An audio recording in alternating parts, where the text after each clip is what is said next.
Vamos lá. Então, aqui nós vemos, então, uma imagem de uma arte bizantina, né? Uma arte que é da Roma Oriental, do Império Romano Oriental, né? Império Bizantino.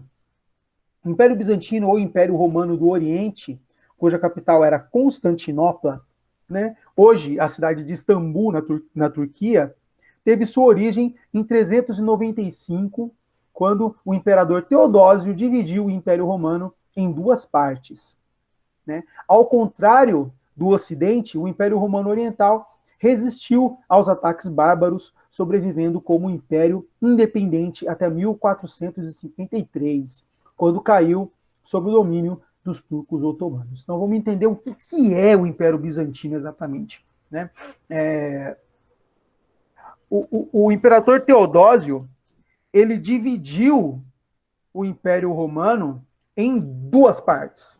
Aí tinha o Império Romano do Ocidente e o Império Romano do Oriente. O Império Romano do Ocidente, ele tinha a capital na própria cidade de Roma, né? E o Império Romano do Oriente tinha a capital na cidade de Constantinopla, que é a atual Istambul, na Turquia. Por que o nome bizantino? Porque a cidade de Constantinopla antes se chamava Bizâncio, né? Então, se pegou o nome da cidade antiga, o nome antigo da cidade de Bizâncio, e aí se colocou a nomenclatura desse Império Romano Oriental como Império Bizantino. Mas isso é um nome dado por nós agora na nossa época, né? O bizantino, né, o romano bizantino, ele não sabia que ele estava no Império Bizantino. Para ele estava no Império Romano, que ainda perdurava, que ainda estava acontecendo, né? Eles não se chamavam de bizantinos, eles se chamavam de romanos. Então, para eles, aquilo era o Império Romano, era a sequência do Império Romano que se dividiu. A parte ocidental caiu com as invasões bárbaras germânicas, em 476 depois de Cristo, e o Império Oriental, né, o Império Bizantino, continuou até 1453, quando caiu, enfim, para as invasões turcas otomanas. Aqui um mapa bem claro do que eram esses impérios. O vermelho aqui é o Império Romano Ocidental, né, que caiu com as invasões bárbaras em 476, e o que está de roxinho aqui é o Império Romano Oriental, o tal do Império Bizantino, que perdurou até 1453, caindo só para as invasões turcas otomanas. Em decadência da posição geográfica, sua cultura foi uma mescla de elementos orientais e ocidentais, né? Como ela estava no meio, na divisão entre o mundo ocidental e o mundo oriental, ela pegou elementos culturais, né, das duas culturas, tanto da cultura oriental quanto da cultura ocidental. Porque ela, como ela estava no meio, né, a cidade de Constantinopla estava no meio, né, então ela foi recebendo esses conceitos culturais de ambos os lados, e aí se tornou uma cultura extremamente rica e positiva, importante naquela situação, naquele tempo. A língua grega, né, o respeito ao imperador e a religião cristã, né, eram reflexos da cultura helenística, ou seja, da cultura grega, da cultura macedônica, que foi expandida com Alexandre o Grande, né? Por outro lado, né, a interferência do Estado na economia, a subordinação da igreja ao Estado e o aparecimento de heresias marcaram a influência da cultura oriental sobre o povo bizantino. O que ele quer dizer aqui, né? O Estado forte, pesado, que interferia na economia, né? A igreja colocada abaixo do Estado, colocando-se o rei como um rei absoluto, né, com todos os poderes, o Estado forte e o Estado se fundindo com a pessoa do imperador, né? O imperador era o homem forte desse império e a igreja, inclusive, estava abaixo desse imperador, né? A organização do império. À frente do Estado, né, estava o imperador ou o basileu. O imperador era chamado de basileu, no Império Bizantino, né? Que tinha poder absoluto e teocrático, né? Representante de Deus na Terra. Lembram das culturas mesopotâmicas, do Egito e tudo mais? Eles não eram uma monarquia teocrática, lembra que eu falei para vocês, né? O teocrático, ele é uma cultura que junta a religião com o Estado, né? Une a religião com o Estado, colocando esse rei, esse monarca, esse imperador, esse líder, tanto faz a nomenclatura dele, né? Esse basileu no Império Bizantino, colocando-se essa liderança como, às vezes, o elo de ligação entre Deus, ou os deuses, e os homens, ou até mesmo, né, alguém que seja descendente desses deuses, ou até mais que isso, como, por exemplo, no Egito, alguém que era um desses deuses. Né? No Egito, né, o faraó do Egito era considerado o rei Horus, o deus Horus, né? E que estava vivo na terra governando. Né? Então, a teocracia é quando você mistura a igreja, a religião, com o Estado. Então, um Estado absoluto, com um imperador absoluto, e com um Estado que era teocrático, né? Tendo o imperador como representante de Deus na Terra. O imperador era, ao mesmo tempo, chefe político, chefe religioso, né? E acreditando-se inspirado e assistido por Deus. No caso do Basileu, né, do imperador do Império Bizantino, ele não era um deus, mas ele era orientado por Deus para governar, segundo as crenças deles. A subordinação da igreja ao Estado denomina-se cesaropapismo, né? Que é o papado de César, se você fosse traduzir de maneira literal. Né? A igreja ela é subordinada ao Estado. O Estado, então, é mais poderoso que a igreja, e esse rei, esse imperador, esse basileu, ele é esse líder da igreja. Ele está à frente da própria igreja. O imperador nomeava os governadores das províncias, né, os prefeitos e seus auxiliares diretos, os ministros do tesouro, da guerra e... Está um risco vermelho na frente aqui. De rebanhos e serviços de comunicação. Geralmente oriundos da nobreza. Então, normalmente, essas lideranças que os reis, o imperador, indicavam, eram pessoas que vinham da nobreza bizantina. Uma das maiores preocupações administrativas era a cobrança de tributos, né? E o que resultava no sucesso das campanhas militares, né? Quanto mais tributo você cobra, quanto mais impostos você cobra, mais dinheiro em caixa no Estado você tem. E numa civilização que era voltada para o poder bélico, para a guerra, quanto mais dinheiro em caixa você tinha, mais você investia em campanhas militares. Como a aristocracia se opunha à severidade na arrecadação dos impostos, ocorriam constantes conflitos entre os proprietários de terras e o imperador. A aristocracia eram os proprietários de terra. Na época do Império Romano do Ocidente, eles eram os patrícios, né? E eles eram grandes proprietários de terra, e essas terras sofriam com as cobranças de taxas, com as cobranças de impostos, né? Com os tributos a serem pagos. Então, esses tributos levavam esses proprietários a estarem sempre em conflito com o imperador, sempre em guerra com o imperador. O imperador vivia rodeado de nobres e chefes militares, o que era uma fonte contínua de intrigas e revoltas palacianas. A corte vivia no luxo. A corte, o que é a corte? A corte são as pessoas que rodeiam o imperador, né, que estão perto do imperador. Os nobres, os chefes militares e outras pessoas que estão ligadas à administração palaciana, à administração desse estado. Eles são a corte. E normalmente essa corte vivia no luxo, enquanto o povo, o pobre trabalhador, vivia na miséria. Isso não tem muito diferente do que nós vemos hoje no mundo. Mas, nesse momento, foi um motivo de bastante revolta e problemas para o império. Aí nós vamos falar de um imperador chamado Justiniano. Ele governou entre 527 e 565 né? E esse foi o auge do Império Bizantino, né? A expansão do Império. Um de seus objetivos era recuperar as terras e reconstruir o antigo Império Romano. Por isso, realizou campanhas militares no norte da África, na Itália e na Península Ibérica, né?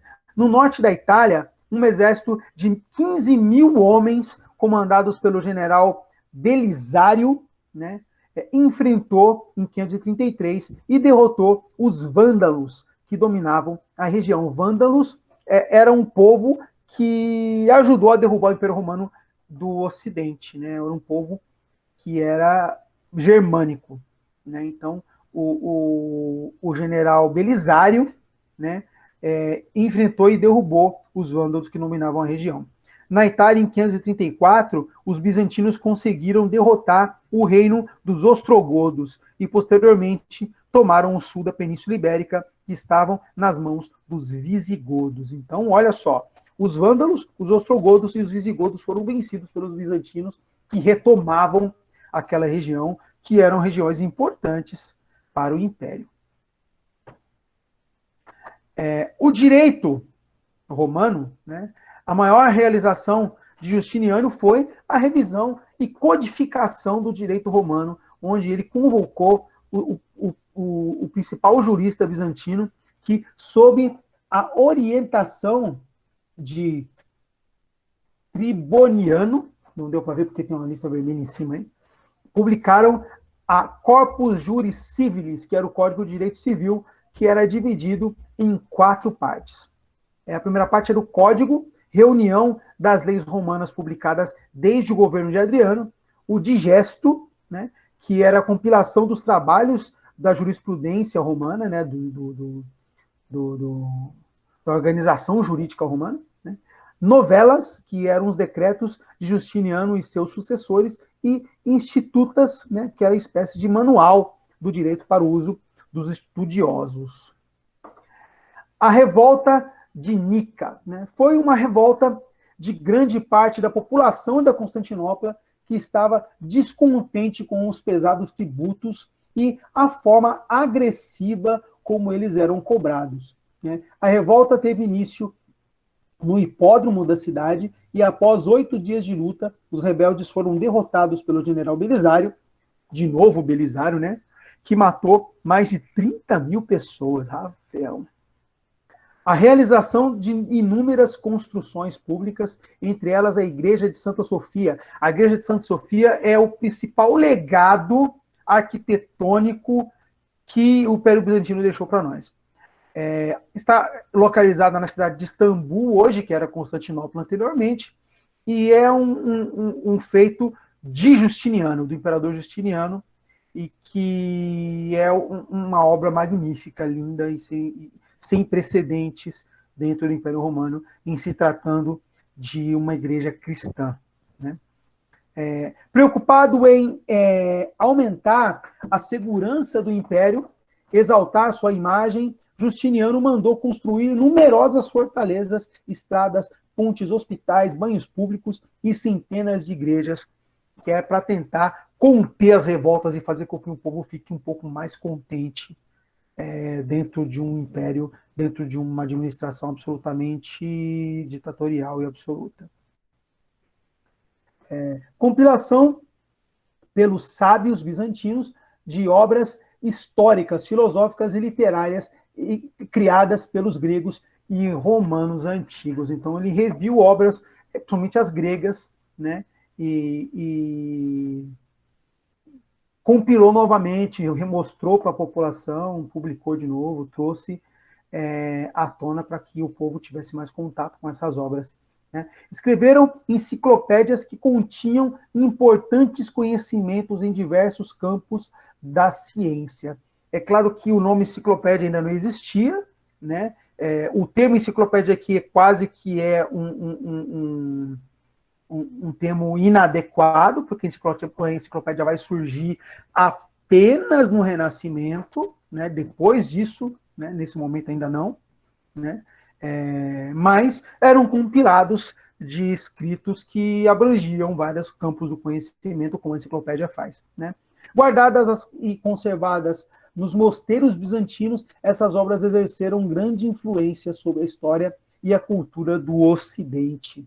Né? Após o governo de Justiniano, as fronteiras do Império começaram a ser ameaçadas por vários povos bárbaros. Né? E em 1453, os turcos otomanos tomaram Constantinopla, pondo fim ao Império Bizantino. Então, o Império Bizantino ele resistiu por quase 1000 anos depois da queda da Roma Ocidental, né? Em 476.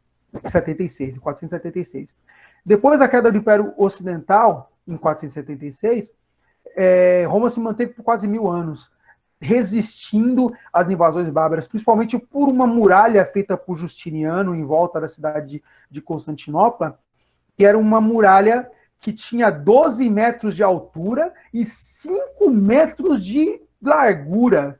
Então era quase intransponível, né? Praticamente intransponível, tanto que ela durou e ela protegeu o Império Bizantino por quase 1000 anos. Né? Então, depois de um tempo, com um plano mirabolante, um desses invasores turcos conseguiu entrar pela porta da frente. Ele não derrubou a muralha, ele entrou pela porta da frente e conseguiu fazer com que a cidade fosse invadida, e aí a queda do Império foi questão de tempo. Aqui nós temos a extensão máxima do Império Bizantino, né? No tempo de Justiniano. Tudo isso que está em verde, né, era o Império Bizantino nos tempos de Justiniano. Então, ele quase que retomou por completo o que foi o Império Romano do Ocidente, o Império Romano unificado anteriormente. Né? Aqui nós vemos a muralha de Constantinopla, que eu falei para vocês, né, que hoje está em Istambul. Né? Eles começaram a ser construídas em 412, né, por Justiniano. Aqui nós vemos a muralha. Ela tem 12 metros de altura, né, e 5 de largura. Então, é quase impossível você transpor uma muralha dessa na força bruta, só se abrirem a porta para você.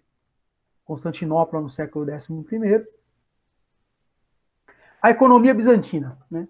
Devido à posição geográfica de sua capital, tiveram como base de sua economia o comércio, com importantíssimas rotas comerciais entre Oriente e Ocidente. É claro que o comércio mediterrâneo por mar e o comércio por terra, por causa da extensão do Império, foram importantíssimas para a economia bizantina. Comercializavam especiarias, cravo, canela, pimenta do reino, gengibre, noz moscada e açúcar, né? Artigos de luxo, tecidos finos, joias, imagens religiosas, perfumes, couro, peles, pedras preciosas, tapetes, vinhos e objetos de arte. Eram armazenadas em Constantinopla e, posteriormente, distribuídas na Europa por comerciantes italianos. Isso aí é uma situação que é importante vocês entenderem, porque vocês vão ver isso no ano já quando lá começar a falar da sociedade. Existiam grandes disparidades sociais com o predomínio do imperador e sua corte. Ela estava assim dividida. Primeiro, a elite, que eram os banqueiros, grandes mercadores, donos de oficinas, grandes proprietários de terras e altos funcionários públicos. Essa era a elite bizantina. Né? Eles detinham a maioria dos poderes e a maioria das vantagens e dos privilégios. Né? Tinha uma camada intermediária, que eram os pequenos comerciantes, artesãos, funcionários subalternos e rendeiros. Né? O artesão aqui não é o artista, de uma maneira geral. É o cara que trabalha o couro, é o cara que faz sapato, é o cara que faz uma mesa de madeira, uma cadeira. Esse cara é o artesão. Né? Não necessariamente um artista, mas um cara que faz artigos que a gente usaria no dia a dia. Né? As camadas mais pobres, né, que eram os trabalhadores urbanos, os servos, né, as pessoas que estavam servindo, fazendo os trabalhos braçais, né, e os escravos, que eram em pequena quantidade usados nas construções de grandes obras públicas e nos serviços domésticos das pessoas que estavam das camadas intermediárias para cima. A religião bizantina. A religião dominante era a cristã, o cristianismo, mesclando elementos orientais e ocidentais. Então, nesse momento, o cristianismo já é a principal religião do mundo. E no Império Bizantino o cristianismo era predominante, né? O imperador era considerado sucessor dos apóstolos e a forma de governo era teocrática e despótica. Despótica quer dizer quando ele tem poderes absolutos e ele governa sozinho, sem ninguém para auxiliá-lo. Devido à submissão da igreja ao Estado e à interferência dos imperadores nos assuntos religiosos, gerou sérios problemas entre os imperadores e os papas. A igreja cristã trazia os papas e esse imperador, o Basileu, o imperador do Império Bizantino, ele, dentro desse império, ele era superior ao papa. E isso trouxe vários conflitos com a igreja de uma maneira geral, né? Em 726, o imperador Leão III proibiu a adoração de imagens sagradas, né, os ícones, e determinou sua destruição, né? A referida heresia ficou conhecida como iconoclasta. A iconoclastia, foi o momento em que o imperador Leão III disse: olha, eu não quero mais adoração a imagens aqui no Império. Ele mandou destruir todas as imagens. E a Igreja Católica olhou isso como uma heresia, né? Uma dessas heresias, a iconoclastia. Os monges reagiram organizando várias manifestações contra o governo. Em resposta, o imperador ordenou a destruição de centenas de pinturas e esculturas religiosas. O Papa condenou energicamente a destruição desses ícones religiosos. Então, os monges reagiram, organizaram várias revoltas, manifestações. O imperador, ainda mais severo, mandou destruir um monte de pinturas e esculturas religiosas, e o Papa condenou ainda mais energicamente essa destruição. Então, a igreja cristã e o Império Bizantino estavam em crise nesse momento por causa dessas atitudes de Leão III, né? E aí há o cisma do Oriente, que é a divisão da igreja. A partir daí, as divergências entre o papado e o patriarcado acabaram por provocar, em 1054, a separação definitiva das duas igrejas, que receberam o nome de cisma do Oriente, que é a divisão do Oriente. Surgindo assim, então, a Igreja Católica Apostólica Romana, que é a Igreja Católica que nós conhecemos hoje, liderada pelo Papa, e a Igreja Católica Ortodoxa, liderada pelo Patriarca de Constantinopla. Hoje é a principal religião cristã na Turquia, na Grécia, naquela região toda oriental, né? A cultura bizantina. A cultura foi influenciada pela cultura grega e oriental, sendo o grego a língua predominante. Na produção literária, mantiveram o elo de ligação com a cultura grega, pois mantiveram a poesia e a retórica. O cristianismo também deixou marcas na religiosidade e na literatura. Na pintura, os ícones em metal, madeira ou em mosaicos são apreciadas até hoje e como relíquias da humanidade. Então, as pinturas bizantinas são muito apreciadas, principalmente na Europa, ainda hoje. Vários vitrais feitos nessa época, né, no Império Bizantino, ainda estão em exposição em várias igrejas e santuários na Europa fora, né? Na escultura destacam-se estatuetas de marfim e de cunho religioso. Várias estatuetas estão nessas igrejas, inclusive, né? Na arquitetura, suas obras caracterizaram-se pela riqueza e ornamentação e pelo predomínio de cúpulas nas construções, o que lhe dão o caráter suntuoso. Então, as construções normalmente são de cunho religioso, com grandes cúpulas e tradições de construções magníficas, né? O imperador Justiniano e sua corte, né? Mosaico do século VI, né? Da igreja de São Vital, em Ravenna, na Itália. No campo do direito, Justiniano mandou reunir as leis e os decretos do antigo Império Romano em uma obra, o Código de Justiniano, que exerceu grande influência sobre a sociedade ocidental. Isso aqui, né, é o imperador Justiniano na sua corte. Aqui a Catedral de Santa Sofia, que eu disse, né? Magnífica, sensacional, uma obra-prima da arquitetura mundial, né? Hoje se encontra na cidade de Istambul, na Turquia, mas era em Constantinopla, que caiu com a chegada dos turcos otomanos. aqui o imperador Justiniano, né, e a imperatriz Teodora, esposa de Justiniano, e a corte. Isso aqui tudo são obras de arte bizantinas, né, feitas em vitrais. Página do Saltério, né, livro de cânticos, Nossa Senhora do Perpétuo Socorro do século XV. Né? Professor, eu ia falar que isso existe ainda. Sim, sim. Estão todos expostos lá em Istambul, inclusive, na Igreja de Santa Sofia, né? Ah, E tá. essas obras ainda existem hoje. Ainda existem hoje. Cúpula da Igreja de Santa Sofia, mosaico representando Cristo. Então, aqui nós vemos a cúpula da igreja olhando assim, como se você estivesse deitado no chão olhando para o teto da igreja. Isso aqui é o teto da igreja. E lá nesse Ah, miolinho amarelinho que no meio tem essa imagem de Jesus aqui. Ó. Lá no miolinho você vê isso aqui. É claro que você não vai conseguir enxergar deitado no chão da igreja, mas aproximando a imagem, nós vemos aqui a imagem de Jesus lá naquele miolinho amarelo, lá no meiozinho dele. Mosaico representando Cristo, né? As imagens de Cristo lá na Idade Média, né? Jesus segurando um cego, ou curando um cego, né? Ícones da Virgem Maria e Jesus. Essas imagens foram as imagens que foram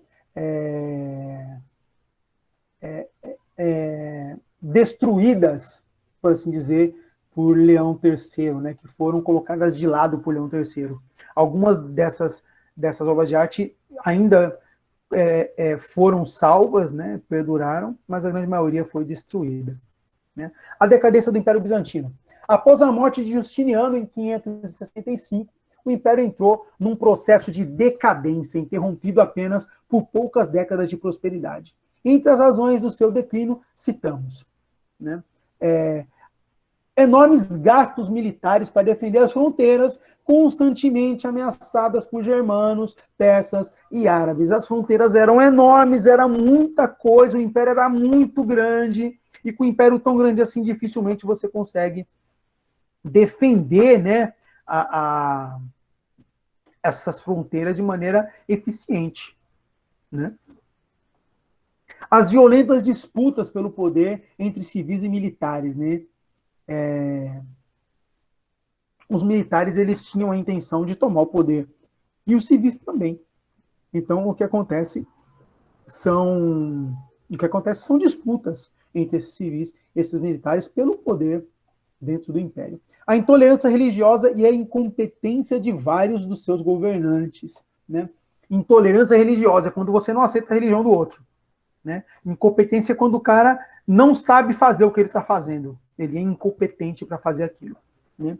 O final político do Império ocorreu em 1453, quando os turcos otomanos, comandados pelo sultão Maomé II, dirigiram um ataque fulminante a Constantinopla, vencendo sua resistência com balas de canhão, armamento moderníssimo naquela época. Não existiam canhões naquela época, né? E o imperador turco Maomé II chegou com um canhão, jogando seu canhão para cima da muralha, destruindo grande parte do que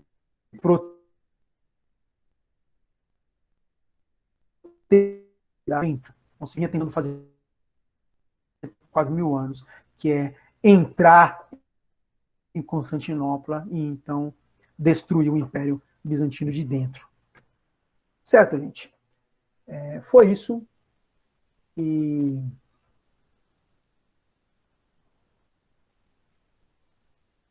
então vou parar de apresentar minha tela aqui para vocês e parar de gravar. Das grandes navegações. Por quê? Porque o que acontece é que os turcos otomanos vão tomar a cidade de Constantinopla e vão interromper esse comércio de especiarias com o Ocidente. Né? Os italianos vão ser impedidos de comprar essas especiarias de Constantinopla por causa dos turcos, e aí eles vão tentar um novo caminho para chegar nessa região, dando a volta na África por baixo primeiro, e depois tentando dar a volta no planeta para acessar Constantinopla e o Oriente, as Índias, por trás, pelo outro lado. E é aí que eles vão descobrir a América, é aí que eles vão descobrir outros territórios, e aí vão descobrir o Brasil nessa brincadeira toda, né?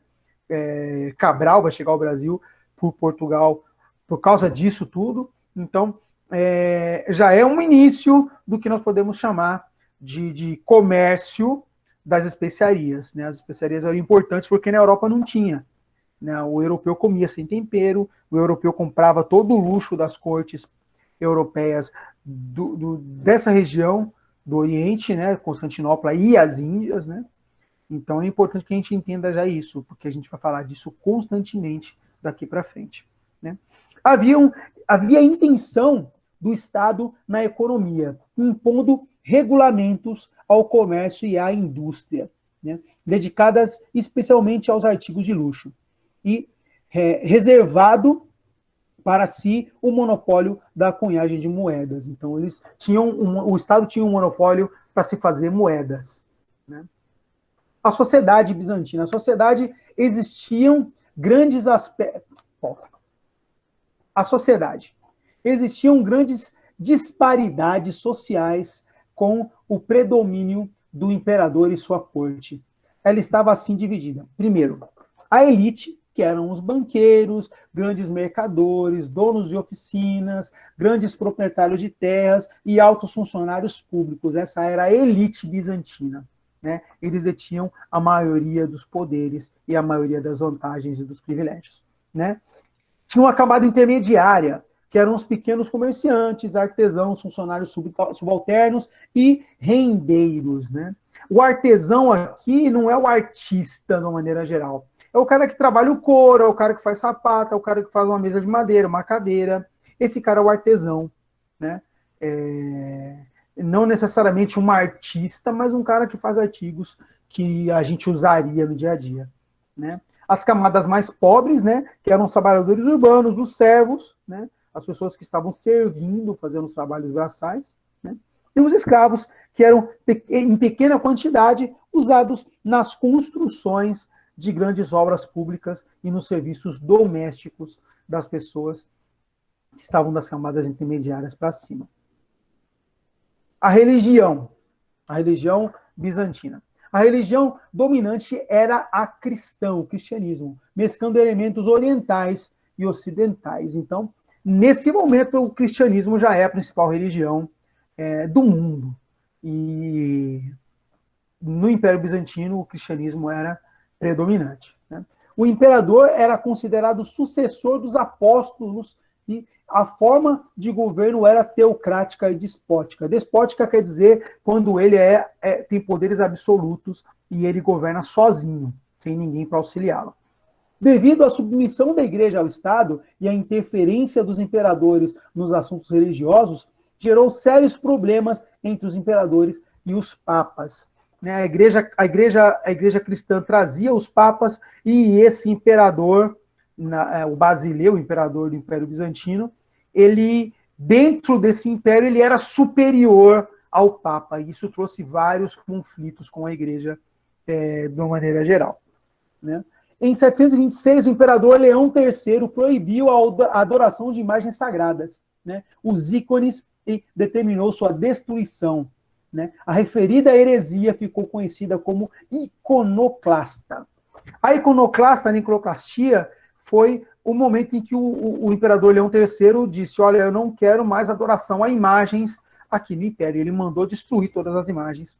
E a Igreja Católica olhou isso como uma heresia, né? Uma dessas heresias, a iconoclastia.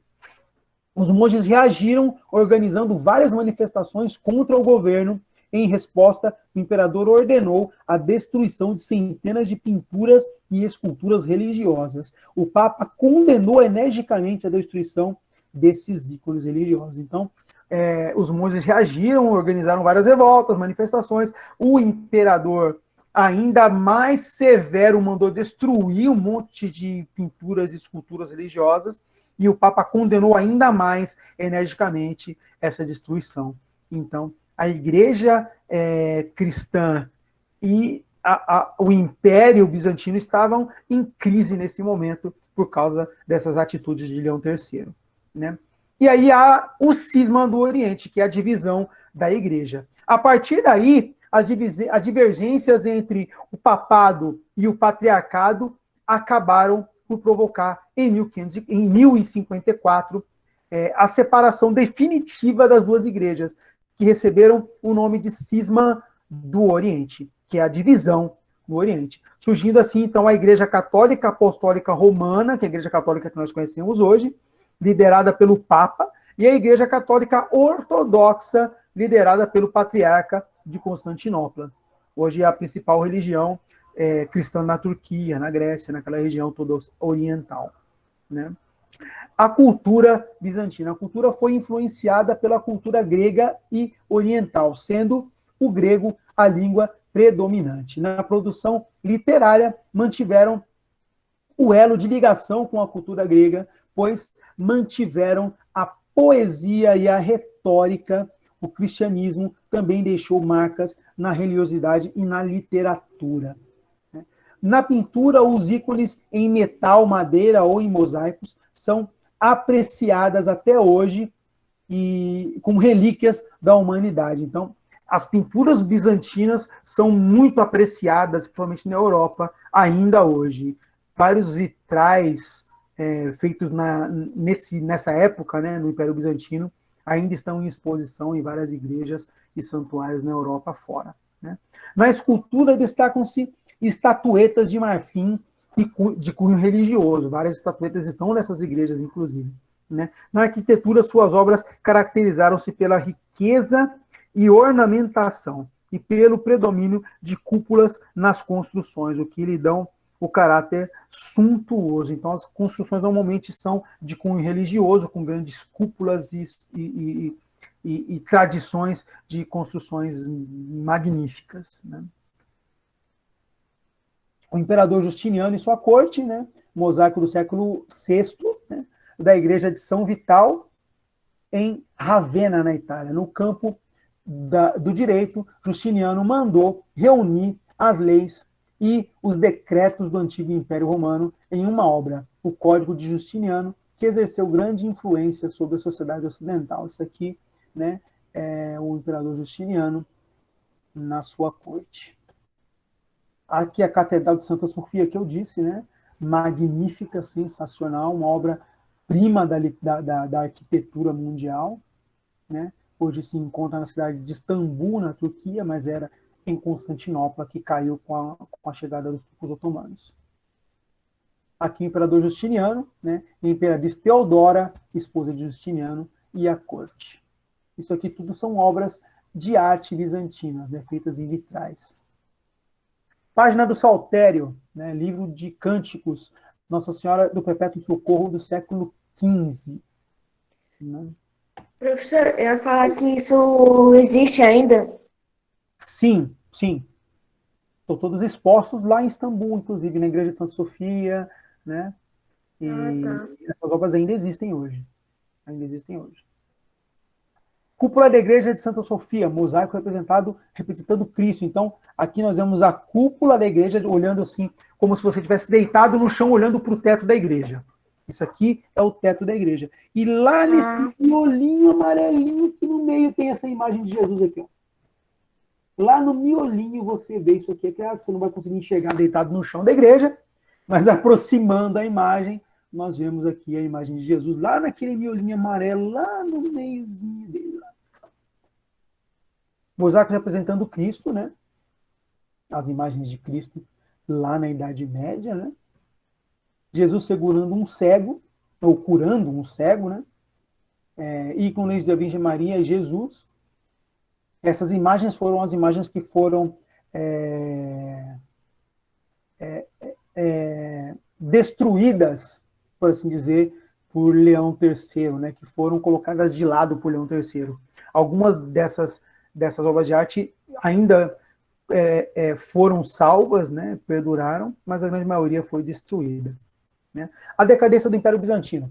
Após a morte de Justiniano, em 565, o Império entrou num processo de decadência, interrompido apenas por poucas décadas de prosperidade. Entre as razões do seu declínio, citamos, né? Enormes gastos militares para defender as fronteiras, constantemente ameaçadas por germanos, persas e árabes. As fronteiras eram enormes, era muita coisa, o Império era muito grande, e com um império tão grande assim, dificilmente você consegue defender, né, essas fronteiras de maneira eficiente, né? As violentas disputas pelo poder entre civis e militares, né? Os militares, eles tinham a intenção de tomar o poder, e os civis também. Então, o que acontece são disputas entre esses civis e esses militares pelo poder dentro do império. A intolerância religiosa e a incompetência de vários dos seus governantes, né? Intolerância religiosa é quando você não aceita a religião do outro, né? Incompetência é quando o cara não sabe fazer o que ele está fazendo. Ele é incompetente para fazer aquilo, né? O final político do Império ocorreu em 1453, quando os turcos otomanos, comandados pelo sultão Maomé II, dirigiram um ataque fulminante a Constantinopla, vencendo sua resistência com balas de canhão, armamento moderníssimo naquela época. Não existiam canhões naquela época, né? E o imperador turco Maomé II chegou com um canhão, jogando seu canhão para cima da muralha, destruindo grande parte do que